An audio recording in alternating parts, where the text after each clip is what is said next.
Selamat siang Bu Devi, kami dari kelompok 11 ingin presentasikan hasil dari wawancara kami. Sebelumnya perkenalkan nama saya Agnes Falicia. Ada saya, Renaldus Leonard Febriano. Dan saya Jessica Angel Simanjuntak.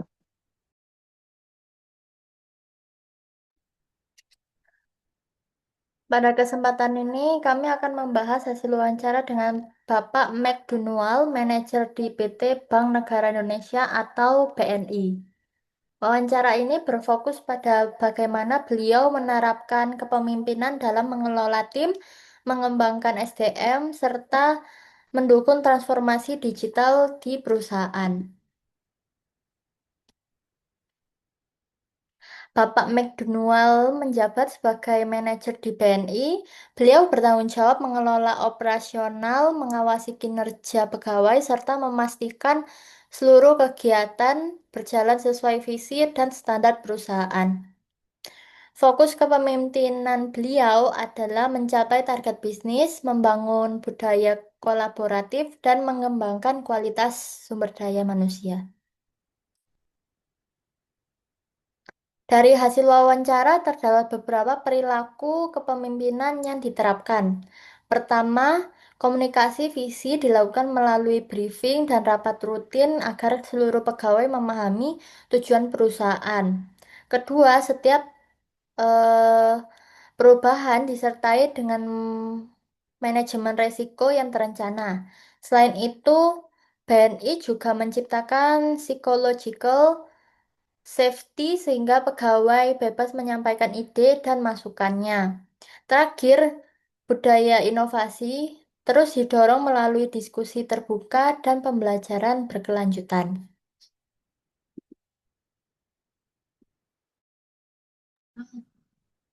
Slide ini, saya akan membahas pengambilan keputusan dan pemberdayaan. Pada slide ini dijelaskan bahwa pengambilan keputusan dilakukan secara data-driven, yaitu berdasarkan data operasional dan analisis objektif, bukan hanya intuisi. Selain itu, keputusan juga melibatkan diskusi partisipatif agar berbagai sudut pandang tim bisa dipertimbangkan. Transparansi juga menjadi hal yang penting, karena tujuan dan manfaat keputusan perlu dijelaskan agar pegawai lebih mudah menerima dan mendukung implementasinya. Di sisi pemberdayaan, setiap individu diberi wewenang sesuai posisinya, serta didukung dengan pengembangan kompetensi melalui pelatihan, komunikasi, kepemimpinan, dan pemecahan masalah. Next. Di slide ini, kita akan membahas transformasi digital di BNI. Transformasi digital di BNI dilakukan melalui pendekatan yang terstruktur. Perubahan tidak dilakukan secara mendadak, tetapi melalui tahapan agar pegawai siap beradaptasi dan memahami alasan perubahan. BNI juga membangun budaya inovasi melalui meeting internal dan morning briefing sebagai tempat mengumpulkan ide. Proses transformasi ini mencakup 4 tahap, yaitu identifikasi kebutuhan, analisis resiko, implementasi, dan evaluasi hasil. Next. Slide yang keenam, saya akan membahas kesesuaian dengan teori kepemimpinan. Slide ini menghubungkan praktik kepemimpinan dengan berbagai teori. Pertama, transformational leadership, yaitu pemimpin menginspirasi pegawai melalui visi yang jelas, motivasi, dan komunikasi yang jelas. Yang kedua ada partisipasi leadership, karena tim dilibatkan dalam pengambilan keputusan sehingga muncul rasa memiliki. Ketiga yaitu leader member exchange, terlibat dari hubungan yang berkualitas melalui komunikasi terbuka, umpan balik, dan fokus pada perkembangan individu. Yang terakhir, ada change leadership, yaitu pemimpin berperan sebagai agen perubahan yang membantu mengurangi resistensi dan mendukung adaptasi pegawai terhadap perubahan. Oke, selanjutnya ada bagian refleksi.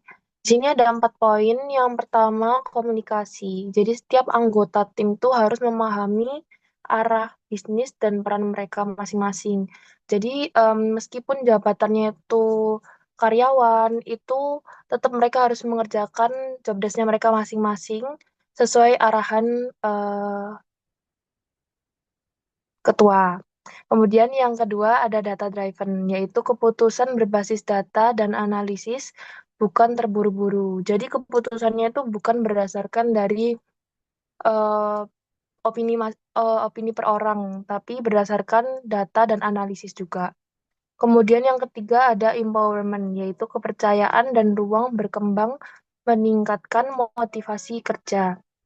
Yang terakhir ada inovasi, yaitu budaya yang terbuka terhadap perubahan dan kreativitas untuk menjaga keberlangsungan bisnis. Jadi setiap anggota, maupun itu karyawan ataupun manajernya, itu harus terbuka terhadap setiap perubahan yang ada. Jadi nggak boleh menutup diri. Next. Oke, kemudian yang terakhir ada kesimpulan, yaitu menjadi pemimpin itu tidak hanya berarti kita tuh nyuruh-nyuruh orang atau ngebosin ya bahasanya, tapi kita juga harus mengarahkan orang lain. Tetapi menjadi pemimpin itu juga harus menjadi pendengar yang baik dan membangun kepercayaan serta menciptakan lingkungan kerja yang bisa mendukung pertumbuhan individu dan organisasi. Sekian presentasi dari kelompok 11. Terima kasih.